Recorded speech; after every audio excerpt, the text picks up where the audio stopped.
Hi there. My name is Eleanor Harper. I'm 68 years old, and this Thanksgiving I set the table for six. But only one chair was filled mine. I didn't expect a parade or even a thank you. Just, maybe, a knock at the door. But instead my son called, and what he said, "You're no longer valuable. If you've ever given your all and felt invisible in return, stay with me. This story isn't just mine. It might be yours too." The table was set for six. Only one chair was occupied. The sun poured through the kitchen window, casting golden stripes across the polished floor. Eleanor Harper placed the last fork beside a folded cloth napkin, smoothing the creases with the palm of her hand. The napkins were embroidered small pumpkins in orange and rust thread, stitched years ago when Michael was still in elementary school. He had sat beside her with a clumsy needle tongue between his teeth, determined to copy her careful loops. She stood back and looked at the table, six places set with care just as always.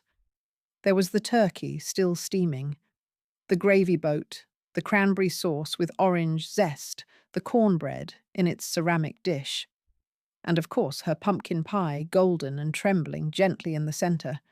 She had made it the same way for 43 years. The phone buzzed on the counter. Eleanor reached for it, expecting perhaps a last-minute apology tinged with regret. But the message was short. "Michael can't make it. Something came up. Sorry."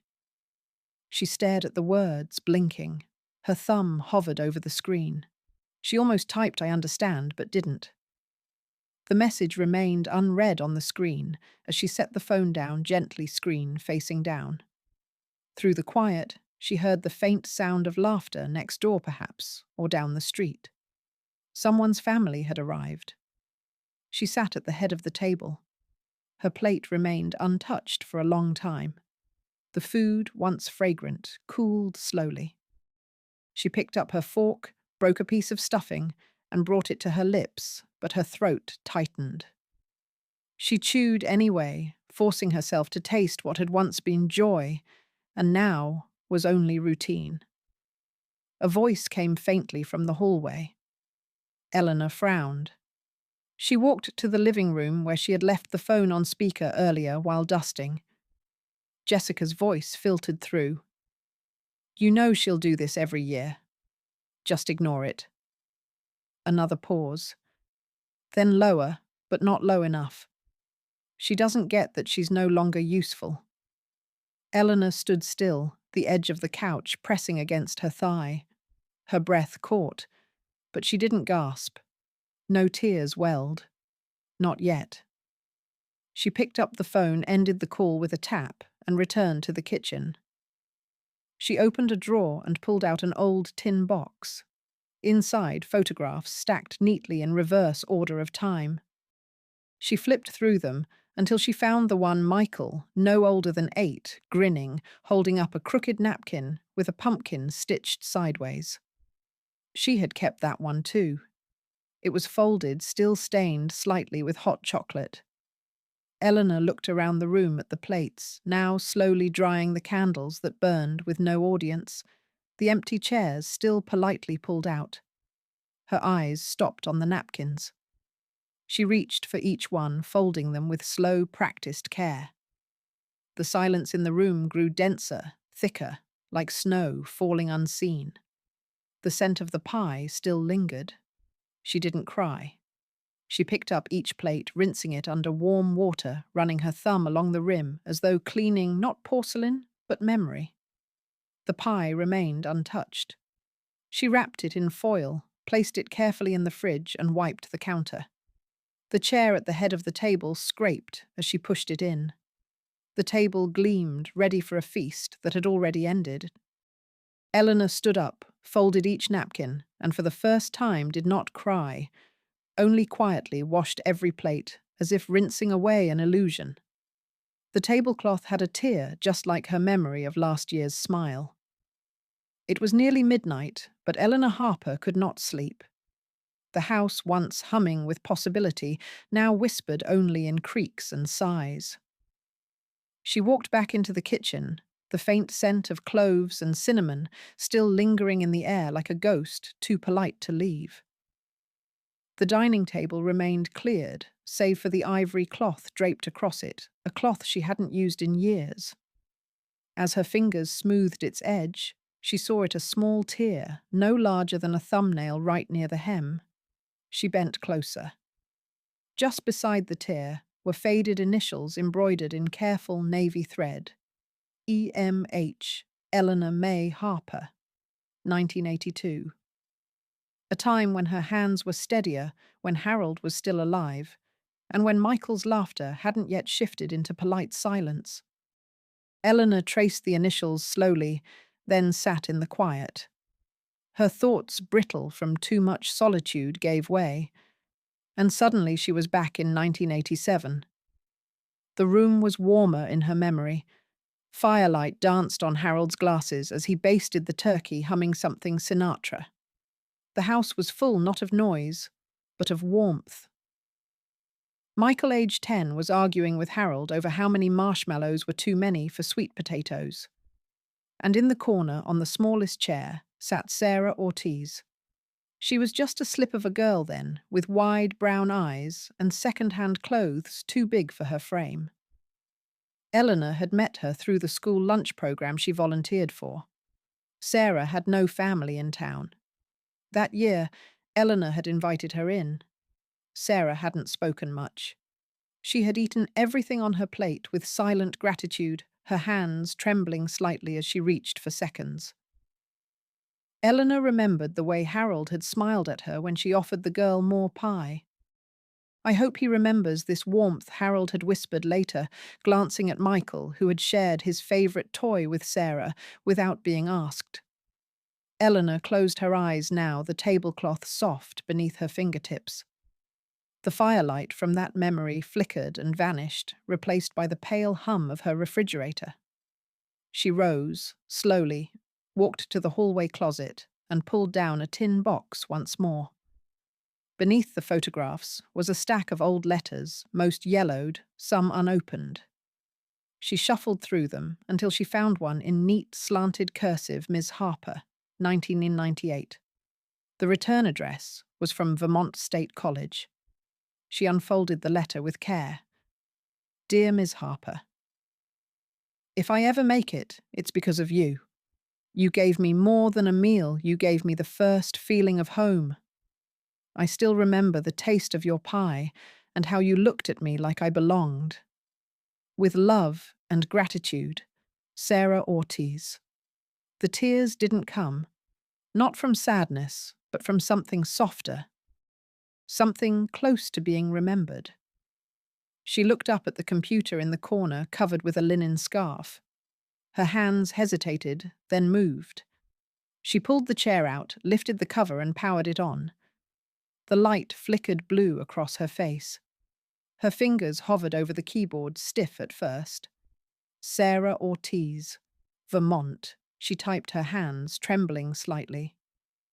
Eleanor turned on her computer, her hand shaking, and began to type into Google Sarah Ortiz, Vermont. The words were soft, but they shattered louder than thunder.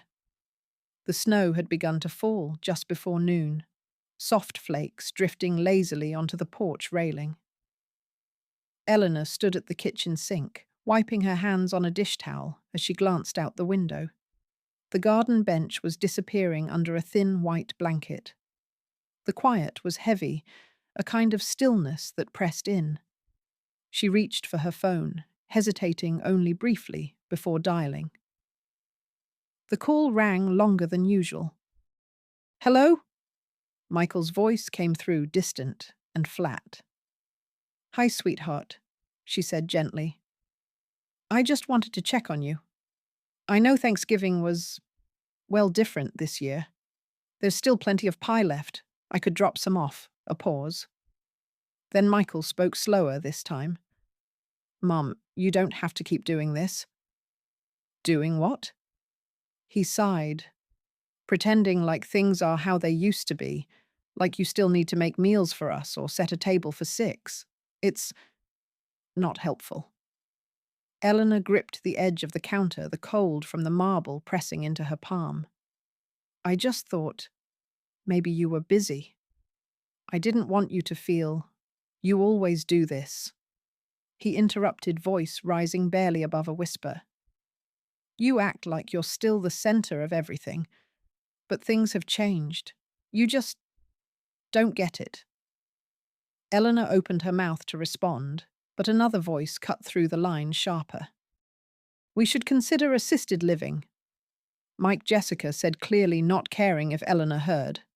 This can't go on. She's not managing anymore. There was a silence, thick and long. Eleanor felt her breathing grow shallow.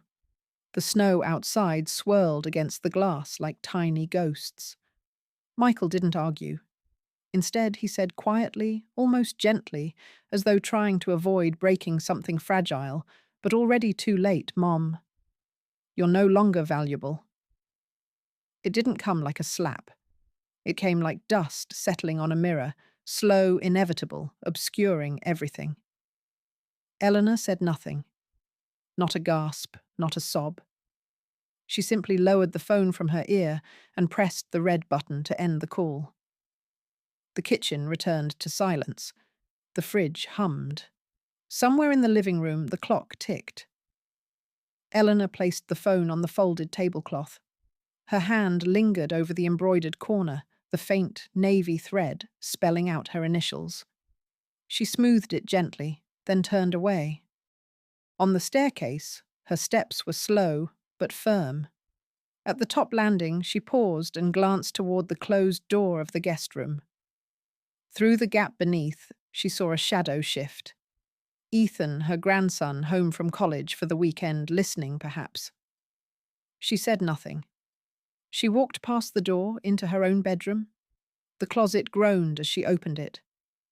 In the far corner, covered with a layer of dust, was a soft, faded suitcase. Canvas, forest green. A leather tag still hung from the zipper, worn smooth. Eleanor pulled it out and set it gently on the bed. The zipper stuck for a moment, then gave with a quiet sigh. She opened it wide. There were no clothes yet, no destination in mind. But the suitcase was open. Eleanor folded the phone closed, climbed the stairs, and quietly opened the closet to retrieve the dust-covered fabric suitcase. That year the turkey was dry, but everyone laughed anyway.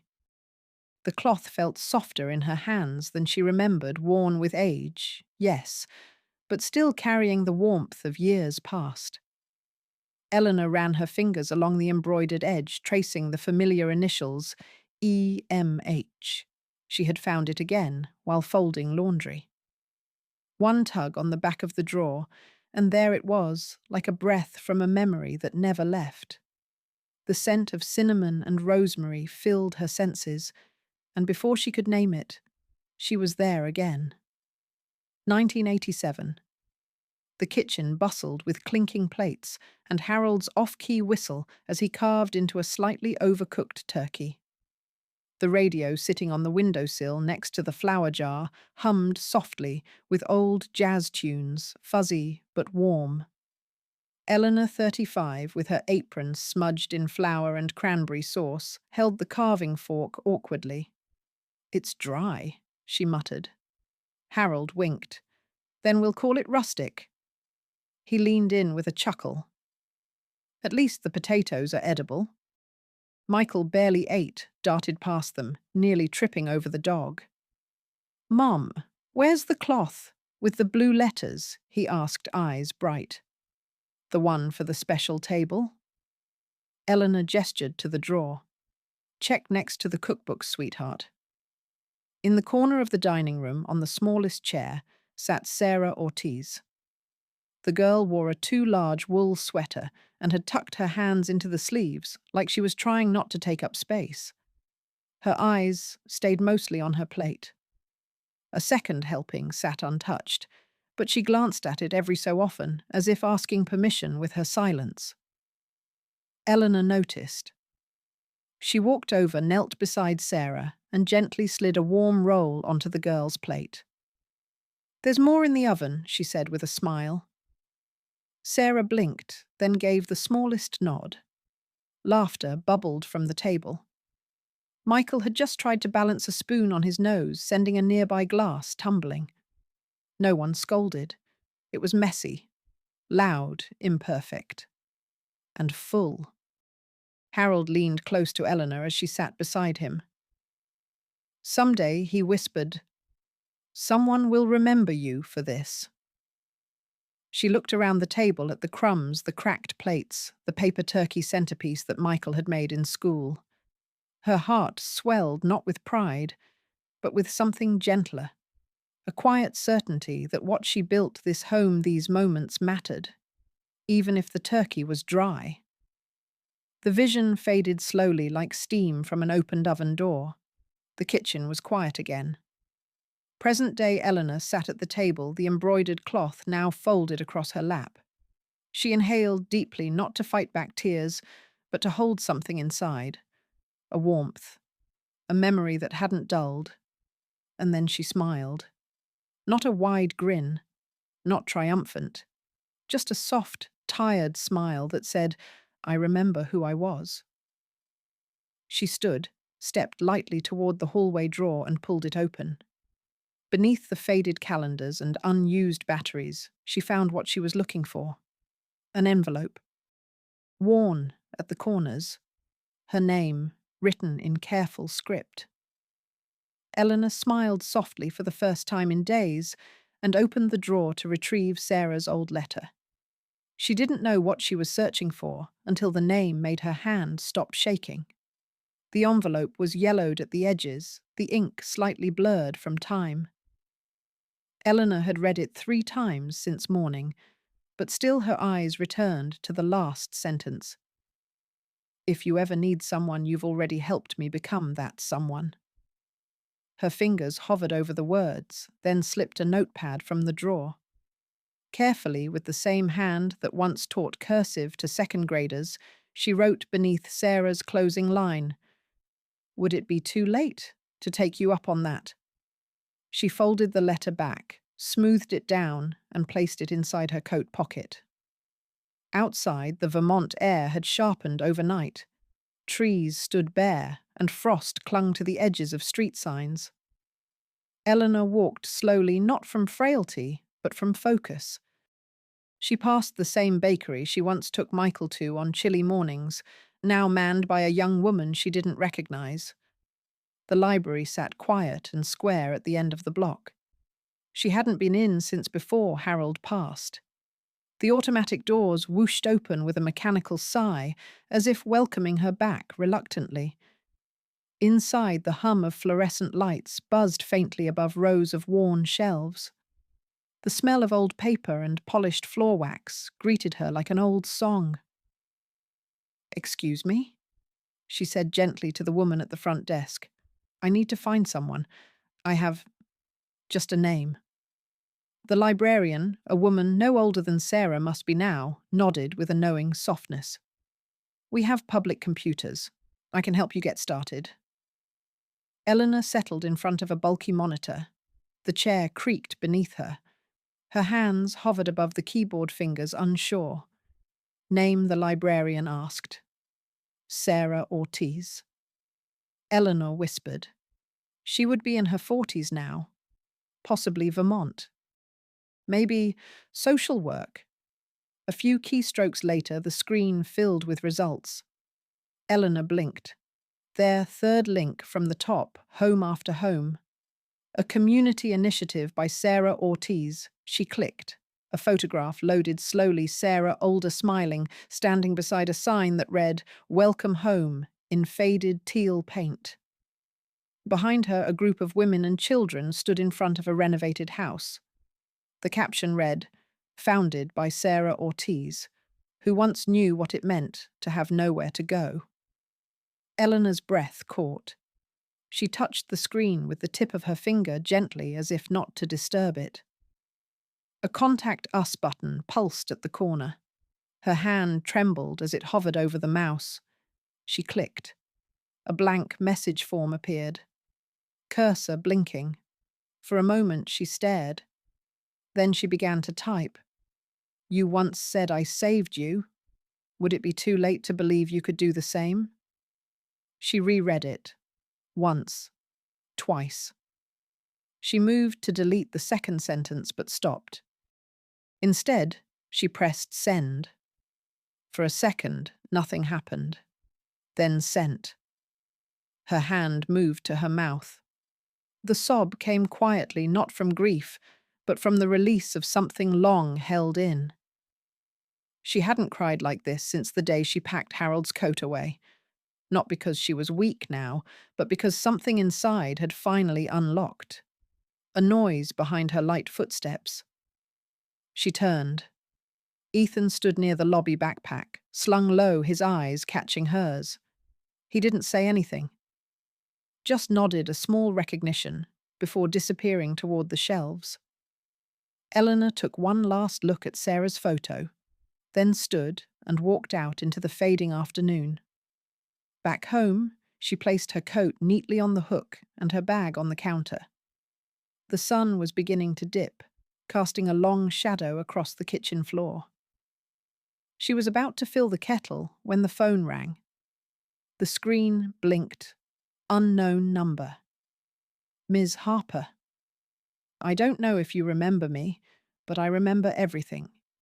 The rain had started quietly tapping at the window panes like fingers searching for permission to come in. Eleanor stood motionless beside the phone. The screen still flashed unknown number. Her hand hovered above the receiver. She had half a mind to let it go to voicemail, to let silence win again. But then she reached out and picked up. Hello?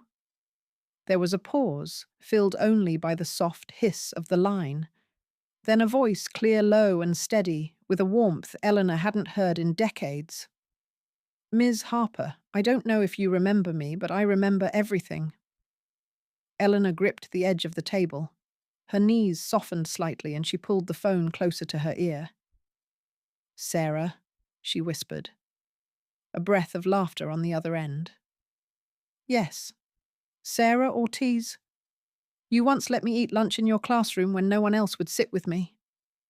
Eleanor's throat tightened. You brought me a second slice of pumpkin pie when I thought one was all I deserved. Sarah continued, her voice catching but not breaking. And you told me warmth doesn't cost anything to share. I never forgot that. Eleanor sat down slowly on the armrest of the couch, the framed photo of Harold and Michael tilting slightly beside her. Her fingers brushed against it, steadying more than just the frame. There was silence, soft but full. I found your message, Sarah said, and I cried. Not because it was sad, but because I've been waiting to return something I've owed for a long time. Eleanor blinked against the pressure rising behind her eyes. I never expected... I run a place now, Sarah went on gently. It's called Home After Home. We help women like me, like you. People who gave others everything and were told they were too much, or too little, or too late. Eleanor looked around the quiet room. The walls had heard too much over the years. Joy, grief, silence, repetition. Always repetition. Would you come visit us? Sarah asked. We're not far, and I think you'd feel something good again.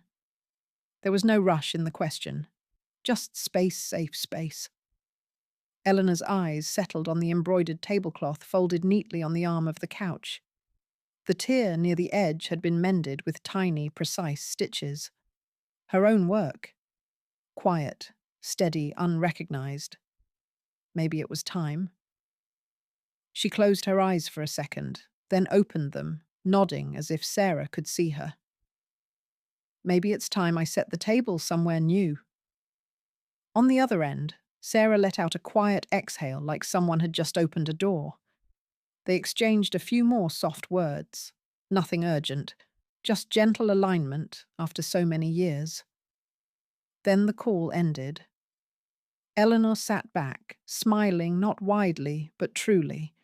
The rain continued its rhythm outside. From upstairs she heard a soft shuffle. Jessica's voice came a moment later, floating down like a breeze from a slightly opened window. "Who were you talking to?" Eleanor didn't turn. She simply looked out the window, the light catching her profile, calm and sure. "Someone who remembers who I am." It had been 30 years since she last touched the brown suitcase. The attic was quiet in a way that wasn't empty, but full of dust of wood creaks of time. Eleanor pushed open the old hatch door, her hand steady as she guided the narrow stairs down. A faint beam of morning light streamed through the single round window above, catching particles in the air like silent snow. Each step upward brought with it a memory Michael as a child, chasing a paper plane up those very stairs. Harold balancing a box labelled Christmas with one hand, a mug of cider in the other. Her own laughter echoing lightly like something once soft, now packed away. She reached the top and paused. The suitcase was still there, just as she had left it. Brown leather worn at the corners, a brass clasp, dulled with age. She knelt and brushed away the thin veil of dust. It opened with a faint creak, like it had waited politely all these years. Inside a small photo album, its cover frayed, her old schoolteacher badge clipped to a folded cardigan, and tucked inside a side pocket, the last Christmas card Harold ever wrote, her still smelling faintly of pine. "You're the warmest part of any room," it read in his tidy, left-leaning script. Her fingers lingered on the card before placing it gently aside. Footsteps on the stairs broke the hush. Ethan's voice followed, quiet, but curious. "Grandma? Are you looking for something?" She turned, her expression unreadable at first. Then a gentle smile. "I might be," she said. "Just something to remind me who I am." He stepped closer, watching, as she began folding a sweater, then another. "Are you going somewhere?" Maybe, she replied, without looking up. "Somewhere that still remembers me." He nodded as if he understood more than she expected. Eleanor continued sorting her motions, calm, precise. She laid down the scarf Sarah had once complimented, slipped in the letter from last week, paused over a tin box of mints, half full, a strange comfort in its ordinariness, then tucked beneath an old book of poetry something stiff, a folded flyer. She unfolded it, slow and certain. "Willow Pines, assisted living with dignity, peace of mind for your loved ones, safe, secure, supervised." Her hand froze mid-fold. There was a faint pencil note in the corner, Michael's handwriting. Jessica thinks this might be the right time. A pause, a breath. No words, just the sound of the page tearing cleanly in two. She folded each half, neatly slipped them into the inside pocket of her coat, and zipped it closed. Then, for the first time in a very long time, her eyes sharpened, not with anger, but with decision. She stood, suitcase in hand, the attic behind her, and sunlight waiting at the bottom of the stairs. They sat at the table, but no one passed the bread. The plates were white porcelain, the kind Eleanor kept for occasions, though none had come in years. The table was set again, napkins folded, just so the silverware aligned the glasses half full with chilled water. Jessica had cooked roast chicken, green beans, mashed potatoes without lumps. It all looked proper, controlled. Ethan sat at the far end, eyes lowered, moving peas around with his fork. Michael poured himself a second glass of wine before even lifting his knife. Jessica smiled, but it was the kind that didn't touch the corners of her eyes. "We thought maybe it's time we talk." Eleanor didn't flinch. She looked at the plate in front of her, perfectly composed, sterile, like a staged photograph. Michael added, "Just to clear the air." She nodded slowly. Air doesn't clear if no one opens the window. Jessica's smile faltered. We're trying, Mom. The silence that followed wasn't uncomfortable. It was clinical. Eleanor set her fork down. So, when did you decide I needed a new home? Michael looked at Jessica. Jessica didn't look back.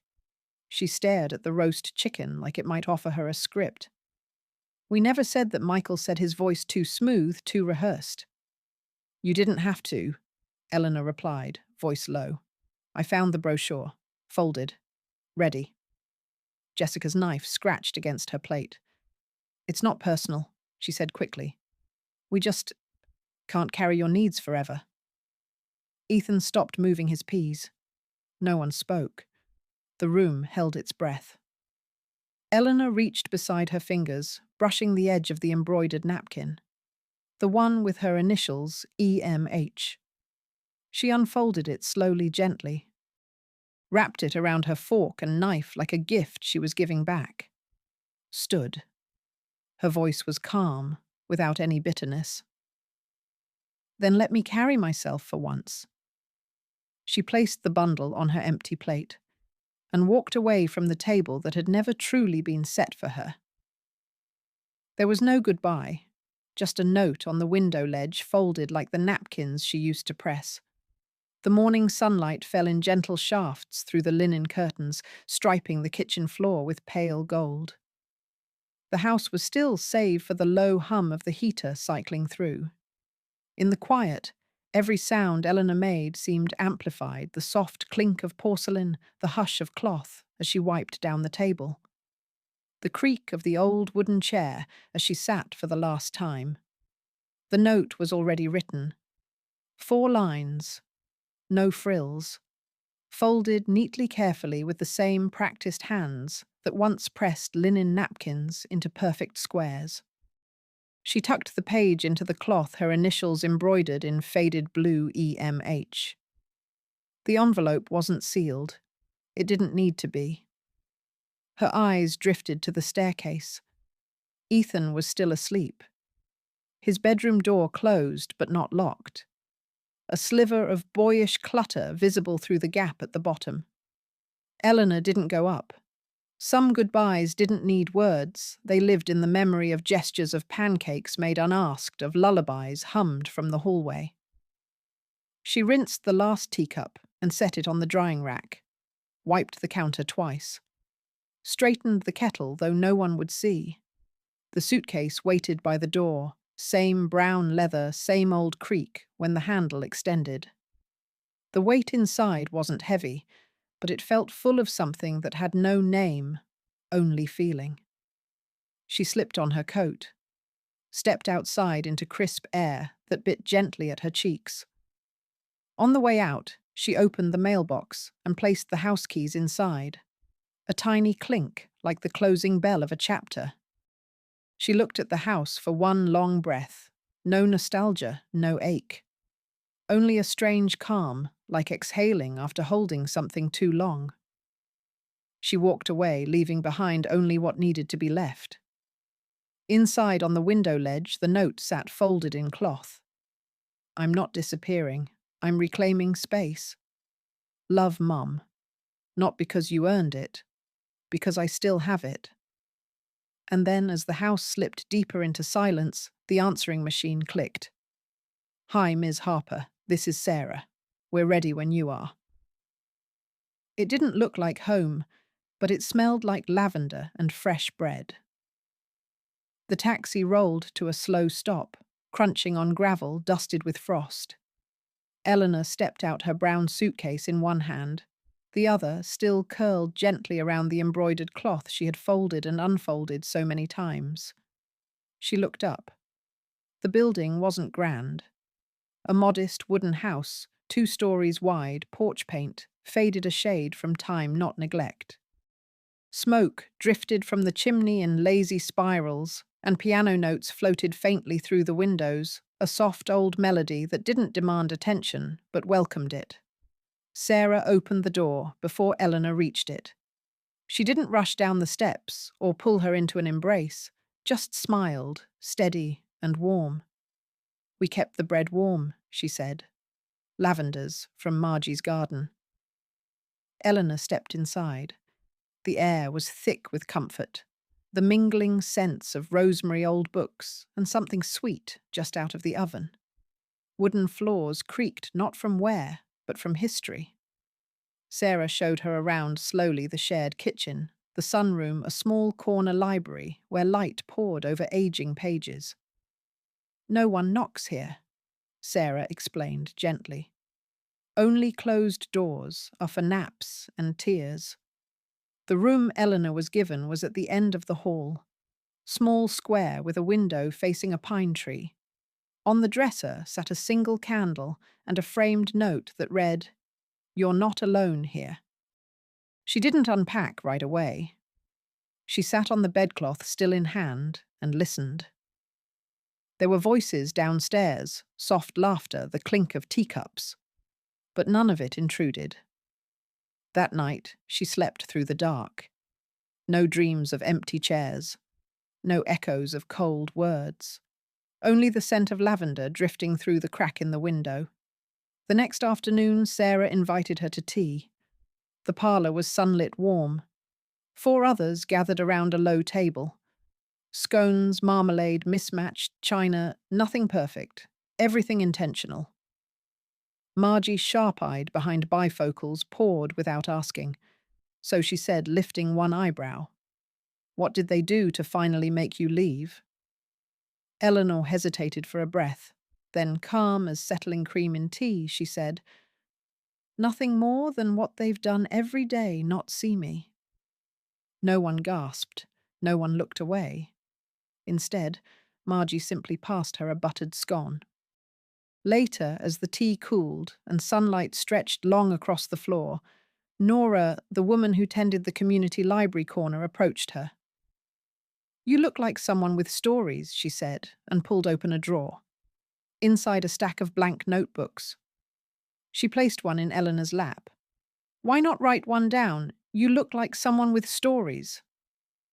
Her hand shook at first, but the words came as if waiting decades. The pen felt foreign, at first heavier than she remembered, or perhaps her hand had grown more delicate over the years. Eleanor sat by the wide window in the reading room, sunlight slipping across the table in soft lines. Outside, winter roses clung to their stems, stubborn in the cold. The notebook lay open. The table was set. That's how she began. No flourish, just the truth.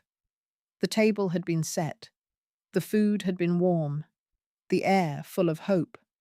And no one came.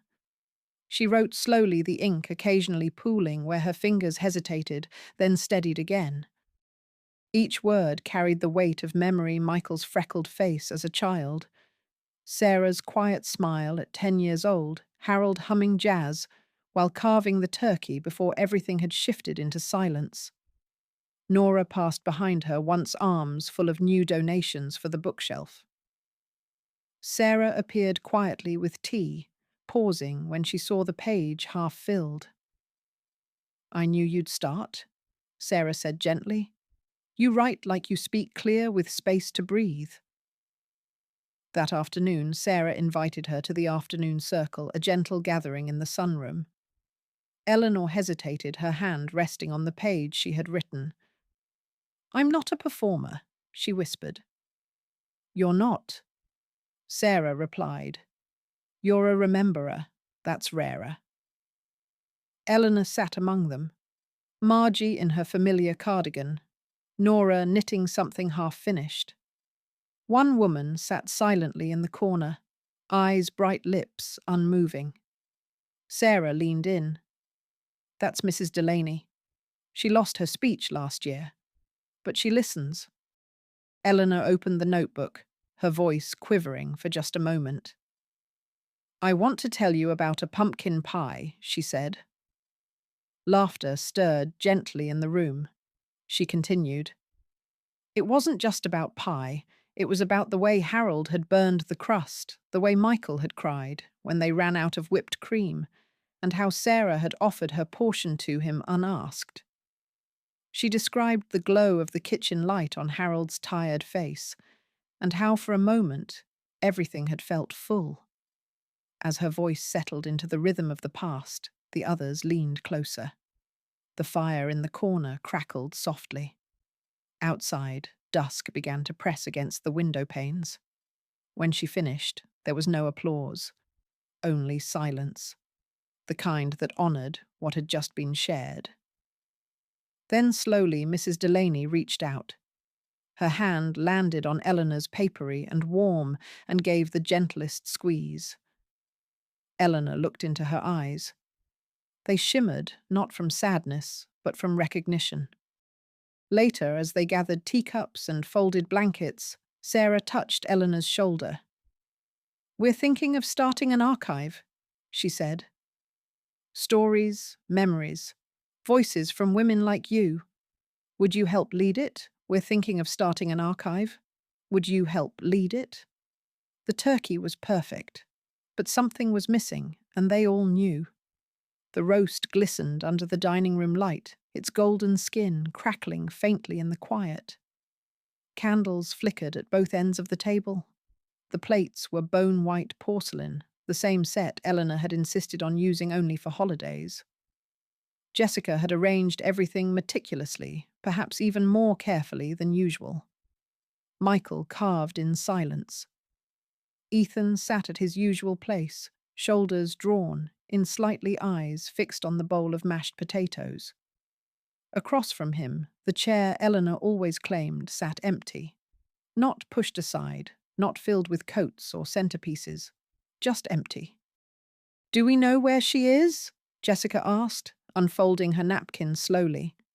Ethan didn't look up. "She left a note. She didn't ask to be found." Michael's knife tapped the edge of the dish with a soft clink. "She's probably with someone. That's what she wanted, right? To be around people who see her." No one responded.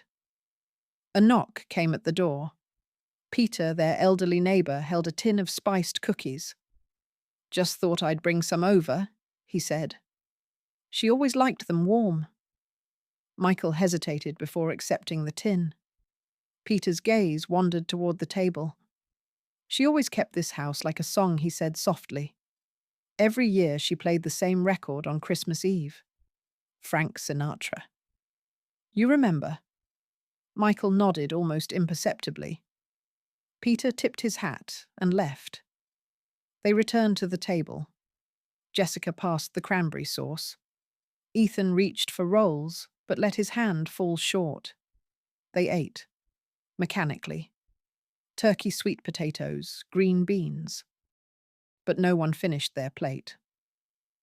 Michael poured himself a second glass of wine, then noticed the cloth napkins. He lifted one. A faint stitch line ran through the corner, almost invisible, unless you looked closely. A tear once there had been mended, threaded with such care that it blended back into the fabric. He ran his thumb over it. It felt like something between apology and resilience. "She fixed this." He murmured more to himself than anyone else. Ethan looked up, voice quiet.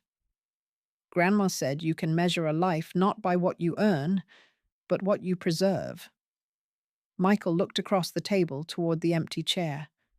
For the first time that night, he didn't reach for another bite. "Grandma said you can measure a life not by what you earn, but what you preserve." She didn't expect applause, but the room rose to its feet anyway. The chairs were mismatched wooden plastic, some with cushions faded from sun, but they were all full. The community room at Home After Home had never been this quiet before. The winter sun filtered through the large front windows, catching the dust in the air like a soft halo.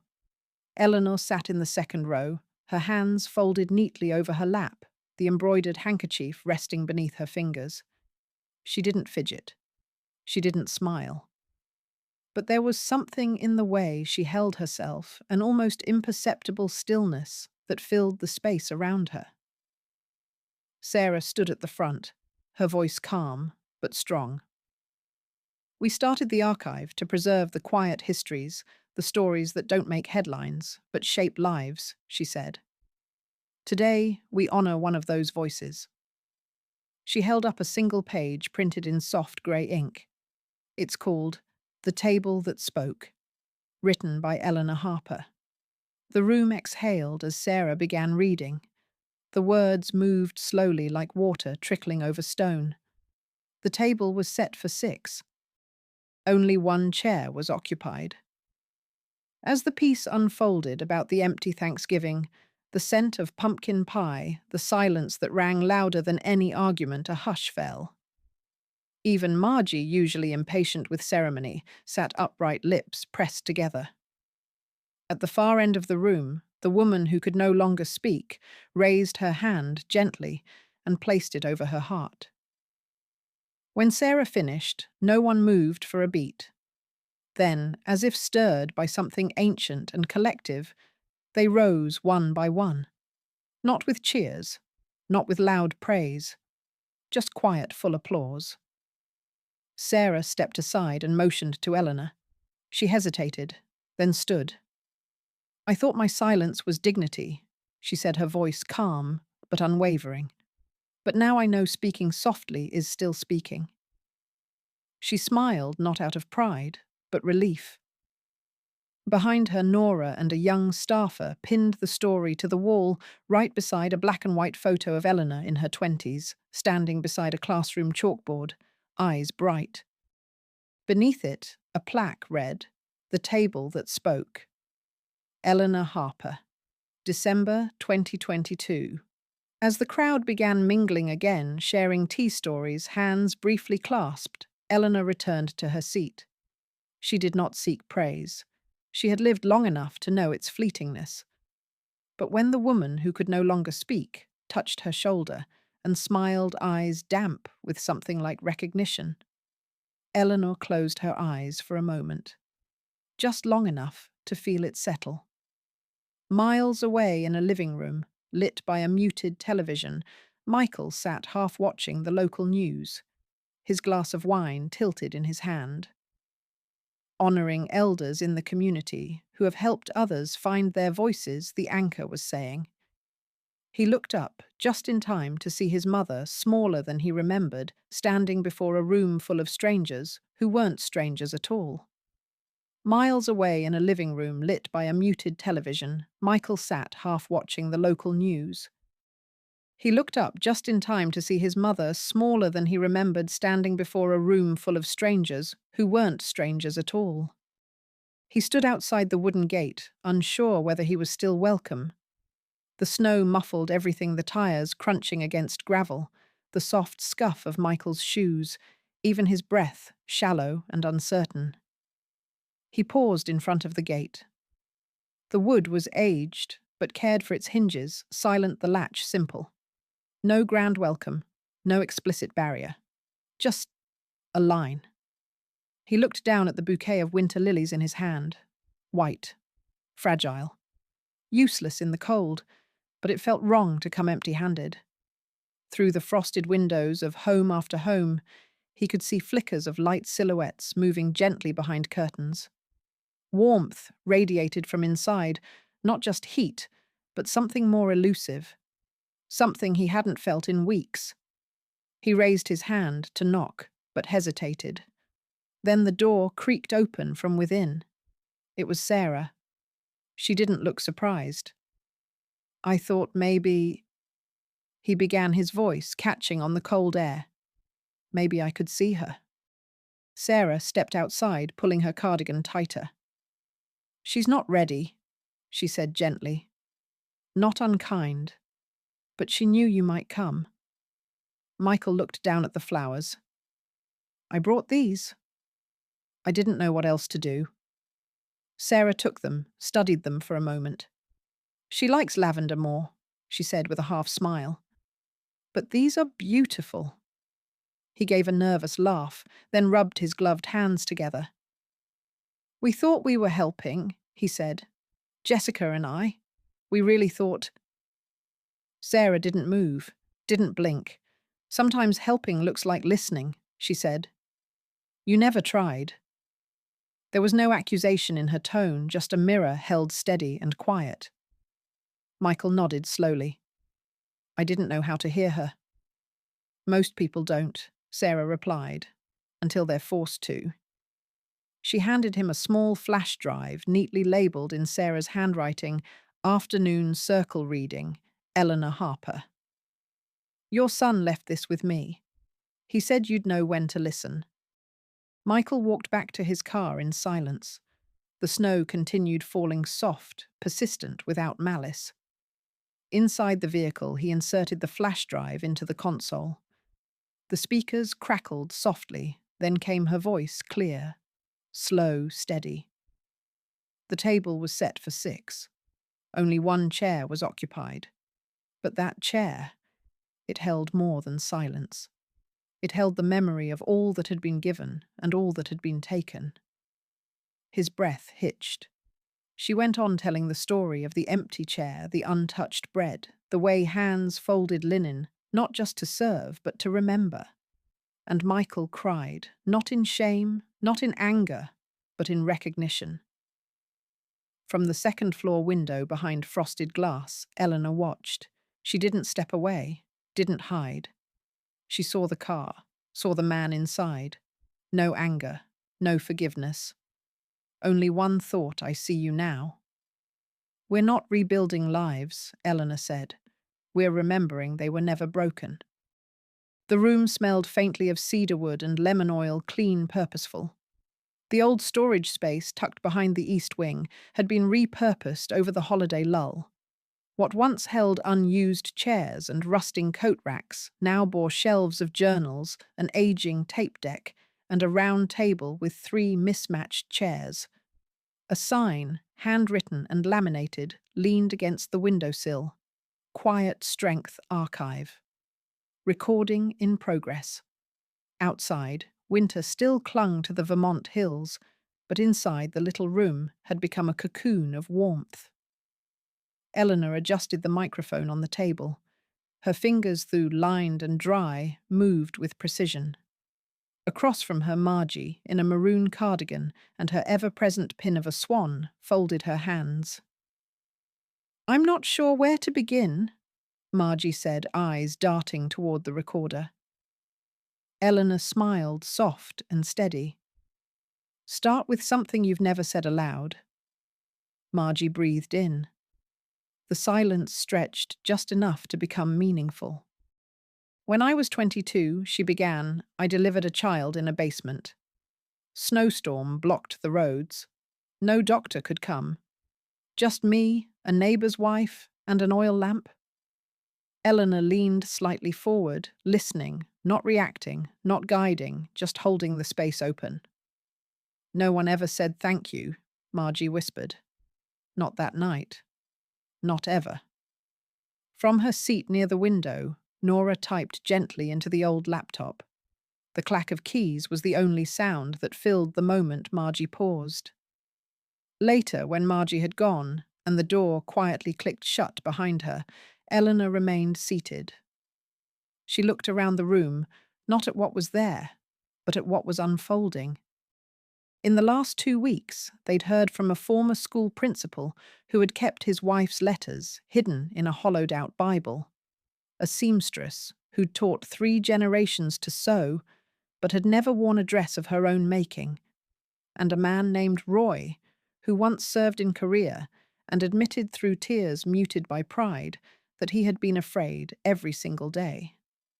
Eleanor never corrected, never filled silence, never doubted the weight of their words. Sarah peeked her head in, holding a steaming cup of tea. You've been in here for hours. You okay? I am, Eleanor said, taking the tea with both hands. They're remembering? And I'm remembering too. Sarah walked over and adjusted the thermostat with a smile. You sure you don't want your name somewhere on the sign? Eleanor shook her head. No need. I'm just the one turning the tape on. Sarah was halfway out the door when she turned back.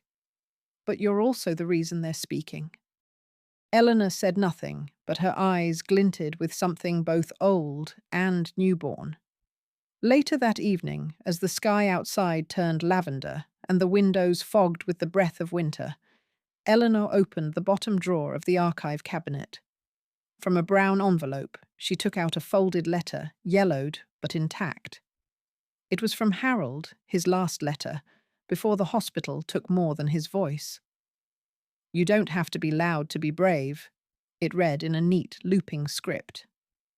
She held it for a long moment, then placed it on the table next to the microphone. The next morning, a small group gathered again in the room. Roy had returned. He didn't say much at first, just sat near the window tracing the grooves of the old wooden chair with his fingers. Eleanor offered no pressure. She simply slid a cup of weak coffee toward him and sat across in silence. "I never thought I'd speak about her," he murmured after a while. Eleanor tilted her head gently. "She died 40 years ago," Roy said, "and I still remember the smell of her hair the last time we danced." He blinked, surprised by his own words. Nora, seated to the side, said nothing, just let the keys wait. "That memory used to hurt," Roy went on. "But now, it's something I can place somewhere, like a photo that needed framing." Outside, wind stirred the trees. A branch tapped the glass. When Roy left, Eleanor stood for a moment listening not to what had been said, but to what lingered after the hush of relief, the sacredness of being witnessed. Later that afternoon, Sarah arrived with a small plaque. "It's just a trial," she said, placing it in Eleanor's hands. The engraving was simple. "The Archive of Quiet Strength, curated by E. Harper." Eleanor didn't speak at first. Her fingers ran over each etched letter, as if trying to memorize them not just with her eyes, but with her hands. "It's strange," she said at last, "how silence can be louder than shouting. I used to think my worth had to be proven in dinners cooked in being available.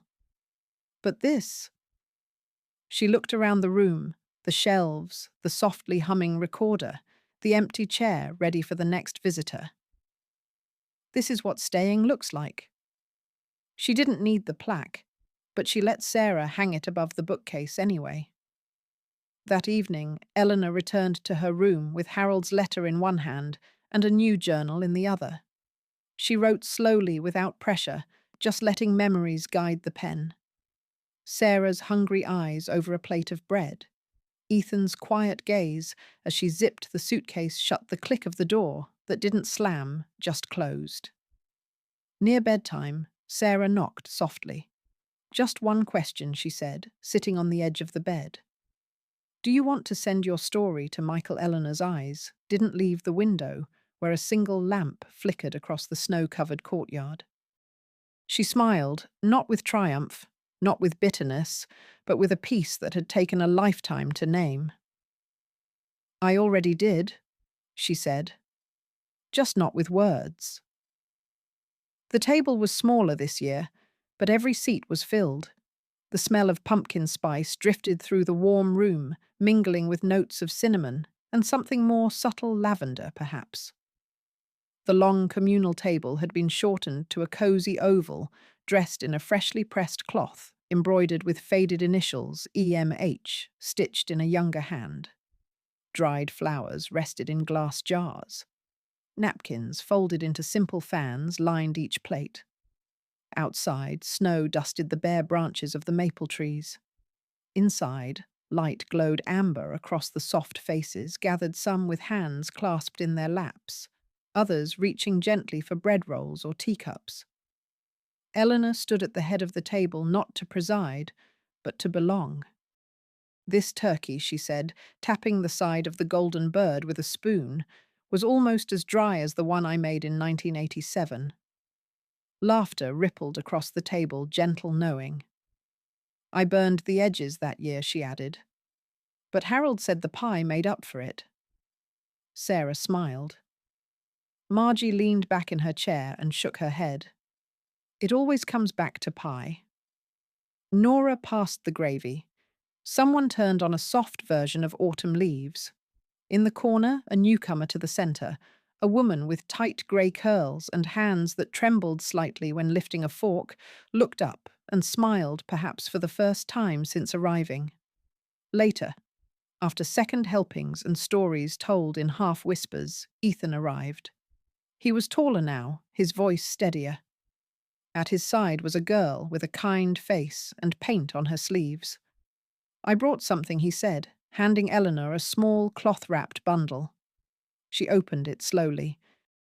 Inside, folded with care, and still warm from the iron, lay the napkin, her napkin, the one that had been crumpled so many dinners ago.